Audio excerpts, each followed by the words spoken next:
Oila mehr va baxt qo'rg'oni. Oila bor ekan, farzand degan bebaho ne'mat bor. Insoniy qadr-qimmat va ma'naviyat bor.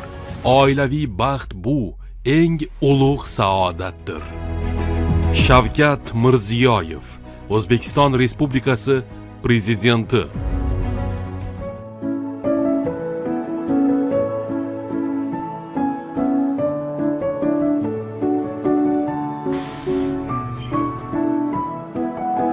Oila jamiyatning eng muqaddas va mustahkam qo'rg'onidir.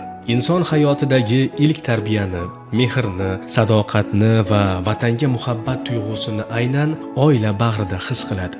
Shu boisdan ham yurtimizda oila masalasiga davlat siyosati darajasida e'tibor qaratilib, baxtli va ibratli oilalarni qo'llab-quvvatlashga alohida ahamiyat berilmoqda. Chunki sog'lom va ahil oila tinch jamiyat, barqaror davlat va porloq kelajakning mustahkam poydevoridir. Ayniqsa harbiy xizmatchilar oilasi jamiyatda o'ziga xos o'rin tutadi. Vatan osoyishtaligi, xalq xavfsizligi yo'lida xizmat qilayotgan insonning ortida uni qo'llab-quvvatlab turgan mustahkam oilasi bo'lishi juda muhim. Harbiylik nafaqat kasb, balki yuksak mas'uliyat, matonat va fidoyilikni talab qiladigan sharafli burchdir. Ana shu sharafli yo'lda harbiy xizmatchining eng yaqin suyanchi, ishonchi va daldasi uning oilasi hisoblanadi.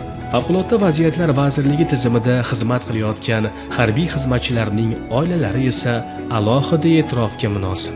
Chunki qutqaruvchi yoki harbiy xizmatchi har qanday vaziyatda, yong'inda, tabiiy ofatda, favqulodda hodisalarda insonlar hayotini saqlab qolish uchun doimo shay turadi. Uning xizmati vaqt tanlamaydi, xavf-xatar bilan yonma-yon kechadi.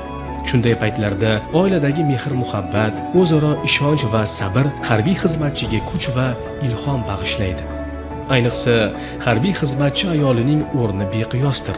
U nafaqat farzandlar tarbiyachisi va xonadon bekasi, balki turmush o'rtog'ining ishonchli hamrohi, ruhiy tayanchi hisoblanadi.